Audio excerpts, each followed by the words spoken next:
Pakicheck na nung record nito. Yes, sir. Bakit naka-alarma daw ito? Diyan na nga po. Madam, pasuyo naman. Ipacheck ko yung record niya. Ang sabi niya, nahuli siya, defective light. Nagmulta. Naka-note pa rin sa system, unsettled. Pretty much. Tapos ilang beses siyang nagpabalik-balik, nag-exam, umasa na daw. Pero, brother, sino yung nakausap mo ang sabi ay meron kang Dito sa counter to. demerits na ilan? 10. 10 daw ang demerits niya. Hindi siya pwedeng mag-renew. Pakicheck. Congressman Busita napasugod sa LTO Ormoc City para tugunan ang sumbong ng isang tricycle driver dahil umano mga idol napatawan siya ng 2 beses na parusa sa iisang paglabag. Mantakin nyo mga idol, nagkaroon siya ng violation na defective light.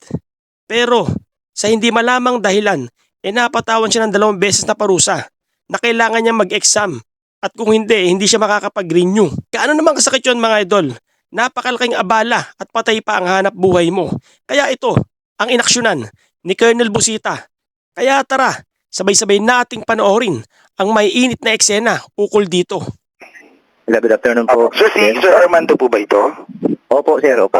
Sir, si Brother Matt po ito, staff ni Congressman Busita, opisina ng ARSO. Opo. Sir, nakausap ko na po si Congressman Busita. And as per Opo. Congressman Busita, paintay-intay lamang po at kayo po ay aabisuhan namin kapag nandyan na po kami sa Tacloban City.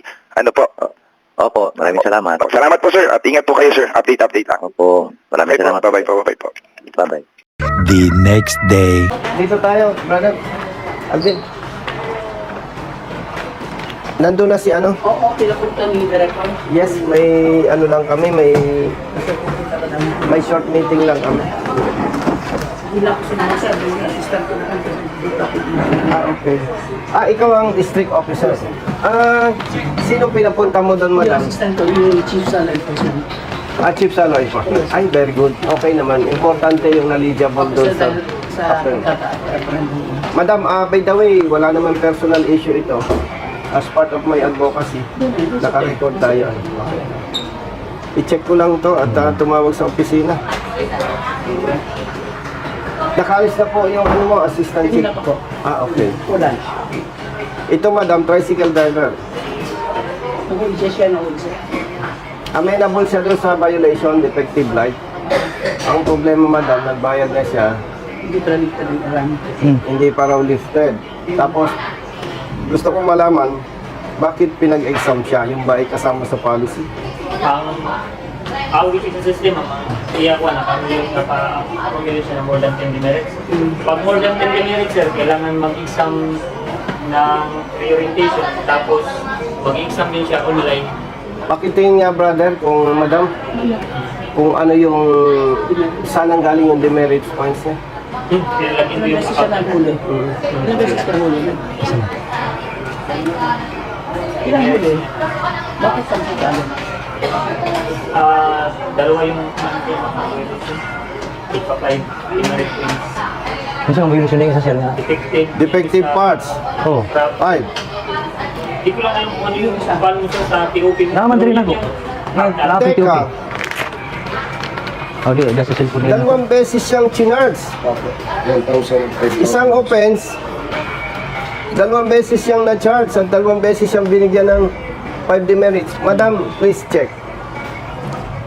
1.41, no?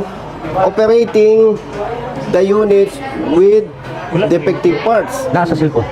Sa 2.D, MB operating with defective improper. So, isang offense, binigyan ng 2 Itanong ko sa in-charge din na patawag. sige sir po. Isang beses siyang nahuli, defective light. Hindi kino-question yun Yes, kasi defective light talaga. Bakit ni-require siya na mag-exam? What is your basis? Based dun sa demerits sir, more than if it's ever 10 demerits, yun mag-exam na sir. Oo, ang problema nga, yung isang offense niya, Yun 2 yung beses ninyo binigyan ng 5 points demerits. Which is naging 10. I-check ko rin sa system sir. isang beses nung Kausa lang sir. Makita naman brother Oo, yan. naman sir. Oo. Resibo. Same offense. Nagkaiba lang ng description. Oh. Tingnan ko sir. O sige na, bahala na. Sir, kaya daw dalawa yung na-charge doon dahil for her yung sa dala ni sir. Questionable ito eh. Dapat isa lang. Yes sir. Dalawang Mm. measures na yun, sir. So, dapat meron na justification bakit ganun na. Talaga namang may violation. Pero yung 2 beses mo siyang bigyan ng demerits, 5 points, 5 points, mabigat para sa kanya. Tanong ko din charge na siguro. Pero wag pa. Pero, Hindi na tayo sir sa lima. basin sir, pero nung ka na magpapamang may bag, kasi man yung firma ma'am siya, may chill. Hindi ba sila mag-charge sa akin naman doon? Kaya kuhan mo po sir, na 90 super diri. Pero ano ka uban ka dito, kita ko, makauban ka sa Oo, ano ba tingnan? Oo, Kasi wala nang papara, pero ibang basin po. Kita ko na siya. Kasi madam, kung hindi pa ma-settle yan, hindi naman siya magmaneho ng tricycle. Ha? Di ba? Kawawa naman ang pamilya nito. Ito, ito? Okay, yes sir. Nasa cellphone ko. Alvin, 5 araw na walang hanap buhay. Bigyan mo to ng 5,000. Ngayon na, baka malimutan natin. Salamat. Salamat itong congressman na alin nga sila dito. Pamilyado to, Nakita ko madam. dito sa, nakita mo na ko siya dito sa Pag binata ito, okay lang. bait, sir. Salamat eh. Ang dami na tulungan ni sir. Salamat sir. Salamat. Yung multa mo, hindi ko yon Oo, kasalanan ko yun sir. kasalanan mo, kaya sorry ka doon. Pero, Kaya lang kita sinuportahan ngayon kasi nagka-problema na hindi dapat sana nangyari. Hindi sana ikaw napatigil sa hanap buhay. pero kung alam ma'am, naka-renew na utak ko. Hindi ko na mag-expire. Ang dali na. Wala, nandili mo ko sa tabuma. Ako lang gusto kaya Madam, ganito, no? With respect sa'yo, may meeting pa kami sa regional office. Iiwanan ko na lamang po siya sa inyo.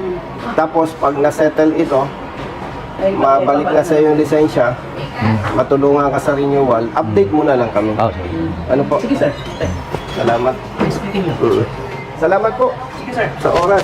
At thank you po sa oras. Kayo na ang bahala sa kanya. Of course. Okay, thank you, brother. Ako lang. Naiwan ka namin dyan. Okay, update mo na lang kami. Sige. Update mo na lang kami. Ba't naka-Christmas ka?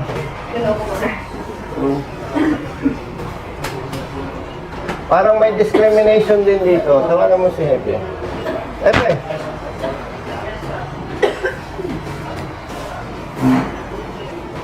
Bakit may discrimination dito? Anong discrimination, sir? Bakit magaganda lahat ng empleyado? Ay, maganda man yung hipe. Ano naman sa bibigay para hindi maganda. Bakit hindi kayo nag-hire nung hindi maganda? Hindi, nag-hire naman minsan. Lalagay lang namin doon sa front. Wala nang kliyente. O nilalagay nyo hindi maganda doon sa janitorial service? Hindi, wala akong ganyan. Wala akong sinabi, sir. Talagang maganda kami. Kaya nga Hindi may... ba maganda sa mukha, Hindi. maganda sa loob. Kaya nga may Ay, discrimination. hindi, wala, sir. Hindi dapat mag-hire din kayo ng hindi maganda. Sir, hindi maganda. Hindi naman kasalanan nila hindi sila maganda. Uy, lahat ng hindi ka sa mga maganda. Kaya nga, ba't magaganda lahat empleyada mo? Mayroon mo yun, walang nag-a-apply, hindi maganda na yan. Siguro sa akin, sir, maganda ka siya. Ganun ba? Oo nga, tingin, nakikita naman sa iyo eh, ano? Ha? Next time, pag may hiring, ha, bigyan ng opportunity yung hindi maganda. Di ba, ngiti-ngiti naman sila. May interview sa siguro pa, may interview. Salamat po, ah. Sige, sir. Sige, sir. Picture ko na ginagawa. Picture na rin. Ayan na. O, dito tayo sa kurtina po, sir. Dito. Sige, kulay mo.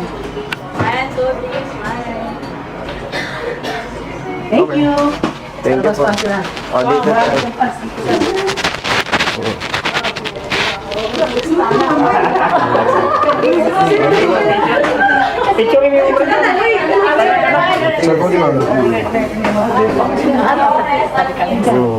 Sige, okay. Okay po, 1, 2, 3. Wait.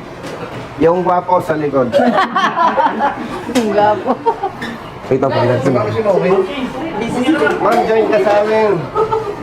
Okay po, 1, 2, 3. Okay. Isa pa po, 1, 2, Election 3. ngayon ha. O, thumbs up. Thumbs up. Thank you po. Pasalamat kayo dahil kung walang pangit, hindi ma-appreciate na magaganda kayo. Yeah. Proceed na kayo. Thank you. Bye-bye.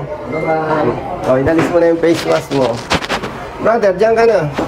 May kukunin ako Si Henry bahala sa'yo. Yung ano ko yung tubig. Siyempre. Parang madilim. Ito sir, tumaliwanag. Hindi, sanay ito sa dilim. Hindi, sanay ito sa dilim. Thank you. Okay. Thank you po, sir. Thank you, brother. coordinator ko ni Congressman. Naku. Hindi ko na pinaalam sa kanya. Hindi ka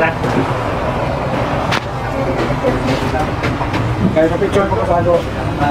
Idol sa internet sa YouTube. Sige. Okay. Thank you sir. Thank you. Please. Tama lagi. Yung lugar. Ako ba yung palimni? O, ito.